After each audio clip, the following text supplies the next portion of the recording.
Iran जंग के हवाले से ताज़ा तरीन अपडेट्स लेंगे, जिसके लिए हमें तेहरान से ज्वाइन कर रहे हैं सीनियर सहाफ़ी जॉन हुसैन। बहुत शुक्रिया जॉन, प्रोग्राम में अपना कीमती वक्त देने के लिए।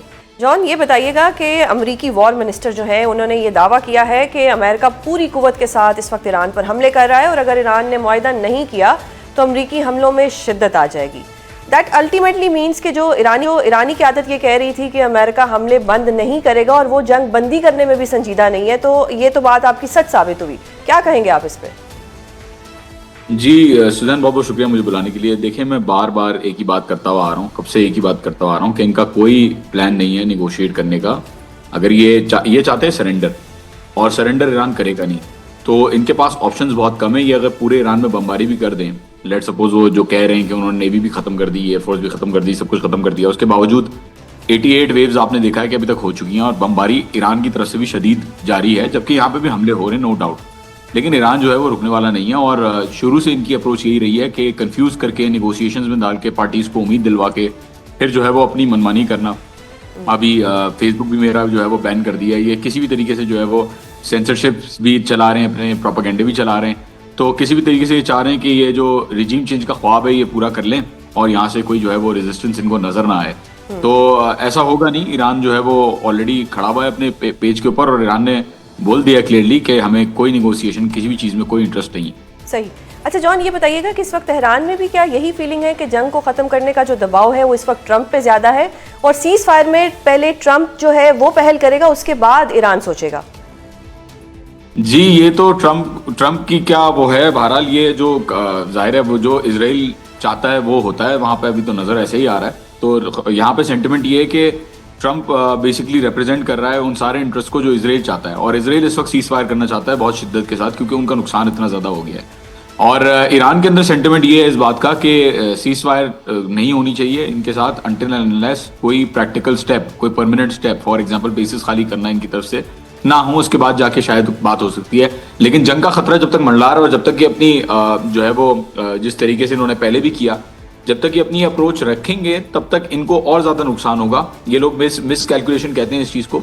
I think miss calculation America की तरफ से नहीं है, उनको अच्छी तरीके से पता है क्या हो रहा है, लेकिन वो मजबूर हैं एक्शन लेने के लिए because of various reason such as the AIPAC lobby and obviously वो एप्स्टीन का भी मामला है।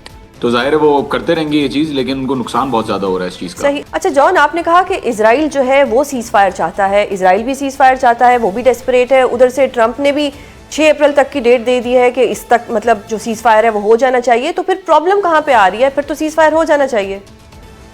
जब चाहे वो मारें, जब चाहे वो सुलह करें, ऐसा नहीं हो सकता। ईरान का मानना ये है और ईरान इनको ऑफ रैम्प नहीं दे रहा। बिल्कुल इजराइल चाह रहा है सीज फायर करना, लेकिन ऑफ रैम्प किसी तरीके से मिलना जरूरी है, अमेरिका को लग रहा है, क्योंकि बेइज्जती बहुत हो रही है कि ईरान, जिसको लोग कहते थे कि ईरान कुछ भी नहीं कर पाएगा, ईरान ने इस वक्त पूरी जो दुनिया की सबसे बड़ी सुपर पावर है, ना सिर्फ उसके F-35 को निशाना बना के टारगेट किया सक्सेसफुली, ना सिर्फ E-3 सेंट्रीज इनकी जो है वो पूरी तरीके से उड़ा दी, ना सिर्फ इनके इंटरसेप्टर्स को मारा और इनकी जो थैड की बैटरीज है उनको उड़ाया, बल्कि इनको स्ट्रेट ऑफ हॉर्मुज़ से एक तेल की बूंद भी लेके जाने नहीं दे रहा। और इनके खुद के एलाइज अब इनके सपोर्ट में नहीं खड़े हुए, वो ईरान से परमिशन मांग रहे हैं कि प्लीज़ हमें स्ट्रेट ऑफ हॉर्मुज़ से जाने दें।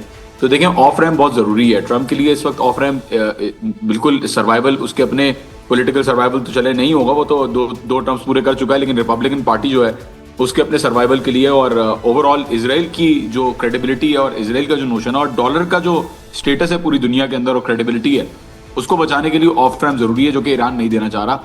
ईरान बेसिकली इस वक्त ये चाह रहा है कि क्योंकि वो ड्राइविंग फोर्स में है, क्योंकि वो वॉर को डिटरमिन कर रहे हैं कि जंग कहाँ जा रही है, तो वो इसी तरीके से उसको चलाएंगे और मैक्सिमम प्रेशर जो है वो इन्फ्लिक्ट करेंगे इनके ऊपर। सही। अच्छा जॉन, ये भी बताएं कि पाकिस्तान की सिफारती कोशिशों को तेहरान किस नज़र से देख रहा है? जैसे कि पहले सऊदीया, टर्की, मिस्र के वज़ीर ख़ारजा इस्लामाबाद आए और फिर इस वक्त जो हमारे वज़ीर ख़ारजा हैं वो इस वक्त चीन में मौजूद हैं। So how do you see this? देखिए, पहले से ईरान सुजैन कहता हुआ आ रहा है कि हमें डिमांड्स अमेरिका की तरफ से मिली हैं, मीडिएटर्स के थ्रू, पाकिस्तान के थ्रू डिमांड्स मिली।